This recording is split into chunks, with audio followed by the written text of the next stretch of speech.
Cool, perfect. I think we have everyone on the stage now. Thanks everyone again for joining us for another round of Spaces. My name is Sam. I lead growth at Liquity.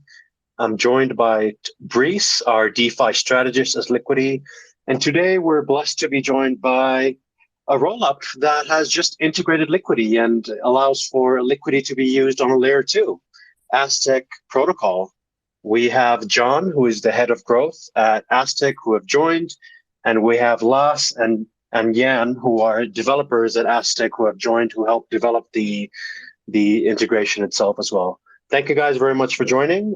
Just to give everyone kind of a rundown of the agenda, we'll just go through what Aztec is. We'll talk a little bit more in depth about the integration itself, what the differences are between using Liquity on Aztec compared to using it on layer 1. And we also have some questions that we've got from Discord, along with, I'm sure the audience will have some questions as we go, and we'll discuss that at the end as well. So thanks very much for joining, guys. Cool, I guess to start it off, what would be great is, John, if you could describe Aztec protocol in a few sentences to our audience here. Yeah, absolutely. Aztec is a privacy-first ZK rollup, and our first product is something called Aztec Connect, which is what we've integrated with Liquity. And we think of Aztec Connect as the VPN layer for Ethereum. And so the same way a VPN is a proxy that essentially uses their own IP to obfuscate your internet activity, Aztec Connect is like a VPN that hides your Ethereum layer 1 address, so that you can interact with any Ethereum layer 1 protocol with complete discretion. And so the way that works is that if you go to Etherscan and you look at Aztec Connect transactions, what you'll see instead of, say, Jan Benes at, .eth, it'll say Aztec Connect private rollup. And so that's kind of the layman's explanation of how Aztec Connect works. Perfect. Thank you very much. And would you say, I would say that this is probably the key differentiator between you and the other layer 2 protocols out there, right? The emphasis on privacy? Yeah, that's exactly right. And I would add one more thing, which is Aztec Connect as a product is really a smart contract on layer 1, meaning that it executes on layer 1 and interacts with contracts on layer 1 directly. And that means that there's no liquidity fragmentation, there's no need for a further security audit or a contract redeployment or managing multiple code bases on layer 1 and layer 2. Because it is a contract on layer 1, when users interact with Liquity through Aztec, they are really interacting with battle-tested Liquity contracts that have been live and unedited and unredeployed. So that's also another major differentiator, is the lack of liquidity fragmentation and the reliability of the security of long-held contracts on Ethereum. Yeah, that's a net benefit security-wise. We did highlight it in the latest article we published on the cross-chain strategy for Liquity featuring Aztec, where avoiding fragmentation is not only a benefit from the scaling perspective of the cross-chain strategy, but also, and I guess this one is a bit more recent, so it would require more time, but arguably a strong benefit when it comes to security, because you avoid all the problems that arise with having presence on rollups and other chains, and essentially the bridging problem and IOUs and all the issues that comes with these. Cool. I think that's a great segue to why we're here, I guess, to discuss the Liquity integration. So as you all know, recently Aztec integrated Liquity onto Aztec, and I guess the headline is that there are already 2 troves that have been created on Aztec. So I think what would be great is if Jan, perhaps, if you could give a little bit of a rundown as to how the integration works, because the troves are already created. What's the difference between using Liquity on, let's say, Aztec compared to using it on layer 1? Yeah, sure. So I would start with describing what does it mean, what is the meaning of a bridge in the context of Aztec Connect, because bridges has quite a bad connotation. And I would say that as John described Aztec, that in the center of the Aztec Connect system, there is this rollup processor contract. And basically what the bridge is in our case is just like another contract, which like provides integration with the Liquidity protocol. So you can imagine that in the center of our system is the rollup processor contract, and we need some way to tell it how to communicate with other contracts on Ethereum L1. And that is exactly what this Liquidity bridge is doing. So it is just a simple contract which is like providing this info integration, and this means that there are no multisigs, and essentially like the additional risk is only the smart contract risk of the Liquidity bridge. And we've audited the smart contract, so we've tried to minimize it. And the contract is quite simple, so I think it's very unlikely that there would be some issues. And how it works is that since when we are trying to open a trove to borrow money, we don't know which user is trying to borrow the money. We only see the assets which are on the input. So you can imagine if you are trying to borrow 1,000 LUSD, what we will see on the input is only that some users are depositing ETH and want to borrow the LUSD. And this essentially has some implication, and those are that there is like this one trove per bridge, and it's shared between all the users. And this results in quite a different user experience. And I think the biggest limitation is that the user can't choose which collateral ratio he wants. He can only like select from the collateral ratios we provide in the UI. And it's important to say that like there is one trove per one bridge. So for example, a user could choose from like 275% or 400%, and that is defined by like the amount of bridges we deployed.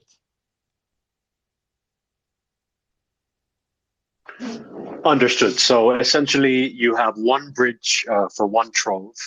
And just to kind of, in layman's terms, if I'm understanding correctly, the bridge that you have is a simple contract. It just says to pretty much whenever you interact with zk.money, to borrow from Liquidity Layer 1, and that's about it. There's no other functionalities of the bridge, and that's what it's a bridge that's been audited multiple times, and I'm guessing that in terms of safety guarantees, since it's a simple contract, that's what it provides, right? I guess one thing with bridges is obviously you're worried about the safety guarantees of it, but since this is a simple contract, I guess that's what negates it, or is there more to it, if you could add? Yeah, I think you described it quite well. Like compared to just borrowing from Liquidity, you add the risk of Aztec Connect system and of the bridge. But I would say that the bridge, since we've audited it and it's actually not that complicated, I would say it doesn't add that much to the risk. Okay, perfect. Thank you for that. I guess one other thing that you see on when you go on zk.money and you want to start using Liquidity is something called batch transactions. What are these?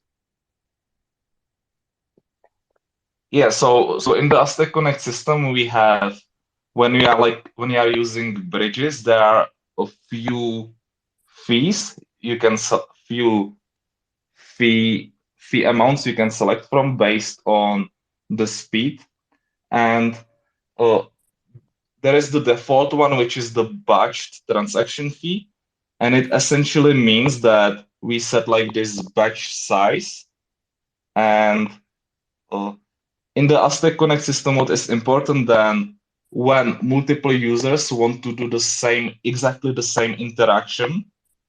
So you can imagine there are 10 users, which, for example, want to borrow 1,000 LUSD each.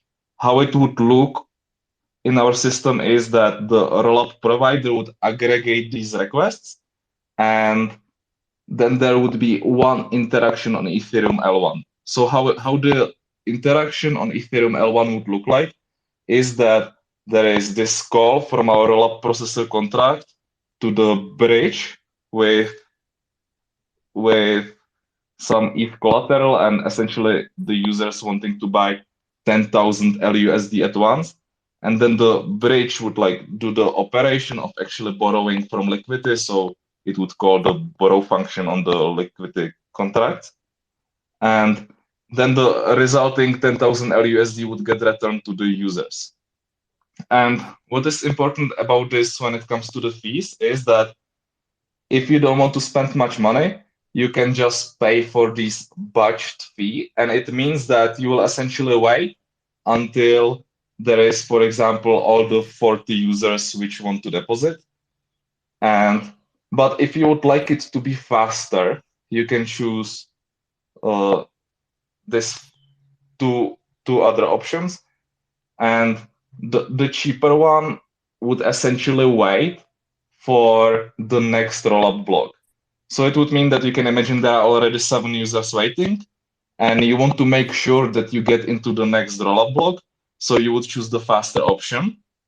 And then when there would be the next rollup block, the borrow operation would execute. And then there is another option, which is the fastest one. And it essentially allows you to like pay for an instant block settlement. So if you would choose the most expensive and the fastest option, essentially our rollup provider would start building the rollup block immediately. And like this could be important, for example, if there would be some big market movements and you would not want to get liquidated, you would have the option to pay more money and get the settlement more quickly.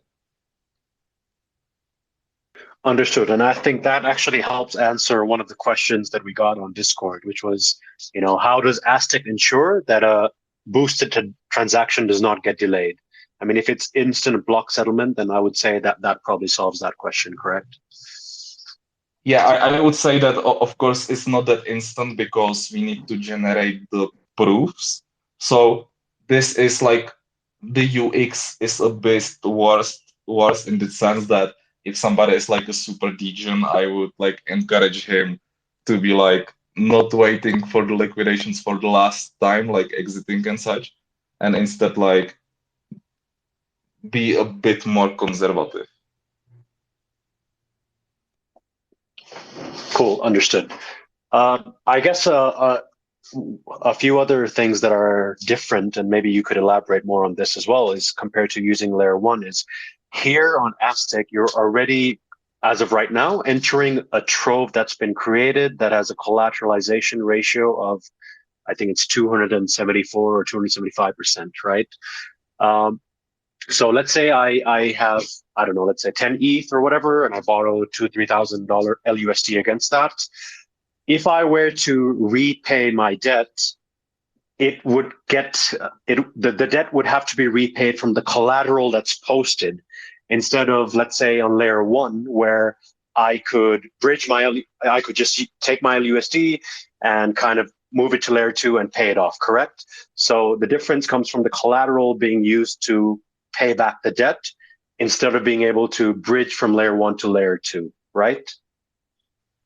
Yes, that's correct. So like fundamentally we have like these different flows within the bridge, which could theoretically like allow you to repay even with LUSD. But after all, we've decided to go with this route of like repaying with collateral and using flash loans. And that is because it allows us to have only one asset on the input in the interaction, and that asset in our case is an accounting token of the bridge. So what I didn't explain is that when you borrow LUSD, there is only ETH on input, and on the output you receive LUSD and this accounting token. And this accounting token is basically a claim on your collateral within the bridge. And when we started like building the integration within the ZK Money, we realized that it's a bit problematic to provide both the LUSD and the accounting token on the input. And that is because within the Aztec Connect system is currently mandatory that the input amounts of the up to two input assets have to be the same. So you can imagine if there would be two accounting tokens, then you would have to provide two LUSD. And this is a problem because if when we do the interaction itself, we need to have essentially nodes of the same size of these two input assets.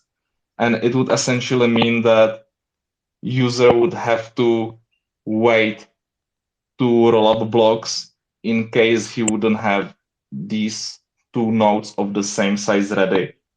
And yeah, it would be a worse user experience. This is a bit more complicated because Aztec Connect is a UTXO system. But essentially what I wanted to say that due to the limitations of the Aztec Connect system, we've decided that we will be repaying with collateral because it will allow us to have only the accounting token on the input, and this will result currently in a better user experience. But I would like to say that we think this is quite an okay approach because in essence, if you repay with collateral and get like the remaining part of the collateral back, it means that if you would swap the original LUSD amount back to Ether, you would get to the same point as if you were repaying directly with LUSD. Understood. So let's say you want to start using zk.money. You borrow on layer 2. What can you do with your LUSD on layer 2? In my understanding, right now you can actually earn yield through Yearn on layer 2. Correct? Yeah, exactly. We have integration with Young Finance, and so you can essentially privately borrow LUSD and deposit it to Yearn and get some yield on it. We are considering adding a swapping functionality, which would, for example, allow you to leverage exposure to ETH, but we don't yet have it ready, and I'm not sure when it will happen. Perfect. Very cool. So I guess I want to come back to John now. What is next for Aztec in the next months? I mean, as you mentioned earlier, Aztec Connect is, I would say, the first implementation of Aztec. But what can we expect for Aztec in the next few months in terms of DeFi and other stuff? Yeah, absolutely. So we're going to continue to expand the number of integrations that we have. We already have robust integrations with a large number of DeFi protocols, of course, including Liquity. So we'll be expanding to Compound, which leverages our ERC 4626 bridge for yield vaults. But more importantly, we're going to be releasing a secure mainnet SDK for developers.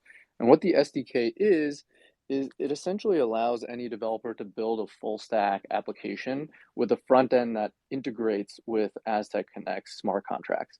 And what that will allow developers to do is to build independent front ends and diversify away from zk.money, which is our DeFi aggregator.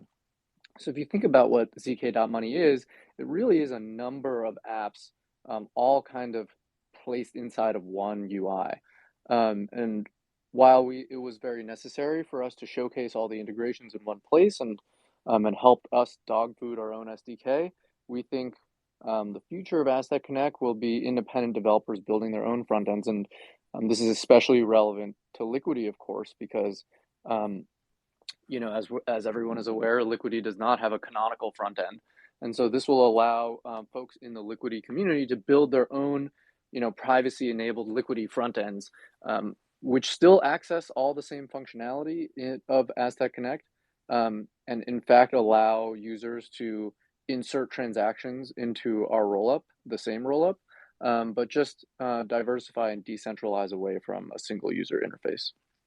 So that's the SDK. That's going to be coming shortly within the next month or so. For folks interested in hacking on that product, we will be sponsoring ETH Online, kicking off March 10th, for the whole month of March on building out applications with SDK functionality. The other thing that we're working on is releasing a dedicated Aztec wallet. And so right now, ZK.money is kind of like a super app. It's got all the functionality of account registration, creation, key management, and of course, all the DeFi integrations. With the advent of the SDK and a dedicated wallet that will be hosted at wallet.aztec.network, individuals will be able to manage their DeFi positions and do account registration and management in a dedicated wallet UI. And that means that independent ecosystem developers who build front ends will be able to integrate the wallet with Wallet Connect, and users will kind of experience a more typical Wallet Connect type flow. And so that's what's coming on the Aztec Connect side of things. And then, of course, orthogonal to that, we have another product called Noir. Noir is the simplest way to build ZK circuits. And that is a bit of a teaser for the future encrypted blockchain that we're building, codenamed Aztec 3. And so we're hard at work bringing the Aztec 3 testnet into existence, hopefully by the end of this year. That is quite a lot of stuff that you guys are working on. That's very cool to hear. Before I open it up to questions, I just want to kind of summarize some of the learnings that we got from the spaces so far. So in terms of, the benefits of using Aztec over layer 1, I would say, obviously you have cheaper gas fees compared to layer 1. You don't have any borrow minimums if you're to use Liquity, considering there's already a trove that's open. So on Liquity mainnet, you would need to have at least 2,000 LUSD debt. That is negated on layer 2. You can also earn yield on layer 2. So, if you were to use Yearn, you can deposit it there and you can earn yield there. So I'd say those are the kind of the main benefits of using ZK.money compared to using Aztec compared to using layer 1. So just wanted to summarize that. And I think now what would be great is if we opened it up to questions from the audience. So guys, if you have questions, just raise your hand and I'll bring you up to the stage and you can ask your questions. I do see a question on Twitter, and I'll just read it aloud for the audience here. End of Trust asks, what I know about L2, not much, is that there is risk in the bridge. How do I on-ramp LUSD to Aztec, and what risks are there in the on-off ramp to layer 1? I think that's a great question. And so the way that this integration works is actually that LUSD cannot be bridged directly into the Aztec rollup. The way that you obtain LUSD is by opening a trove using our integration. And so then you'll get the Aztec private version of LUSD on the rollup, and then that can be sent off to layer 1 with actually no trust assumptions. Again, the way that Aztec Connect works is it holds all user funds in a smart contract on layer 1, and so it's as secure as a layer 1 ERC20 send transaction. And so there's really no trust assumptions, there is no consensus, there's no type of bridging risks that you would otherwise see with, for instance, going into a different ecosystem. So great question there. I actually had a question as well. I mean, there are one trove is available in Aztec right now, which is the collateralization ratio of 275%. What's the timeline? And that's pretty safe already, I would say. But for more conservative investors, what's the timeline for the second trove, which is, I believe, going to be of a collateralization ratio of 400%? Do you guys have an estimate on that? Yeah, Jan or Lasse, do you want to take this? Sure, I can take it. So practically we have it all set up. It was mostly to figure out if people were actually interested in using it. First to see if that was interest, and then setting that up is a couple of hours when it's confirmed that we will do it. So it's pretty easy for us to set up any additional trove bridges. Here was just that we wanted to start with one to see if there was interested in it, and making sure that people were having an easier time doing these batch transactions. But yeah, there's nothing really stopping us from adding a couple of more. Cool, thanks. I guess our audience is quite quiet today. So on that note, we'll probably wrap it up. Just one more thing. We will be releasing a blog post that highlights some of the FAQs that come up of using Aztec on layer 2. Sorry, on using Liquity on layer 2. And hopefully that helps answer questions as well. You can join both the Aztec Discord and also the Liquity Discord for any additional questions as well. But thank you so much, guys, for joining us today. Thanks, the Aztec team. And yeah, we'll hopefully join back again for another round of spaces in the coming weeks. Thanks, Fantastic. everyone. Thank you all. Thank you. Bye. Thanks. Yeah.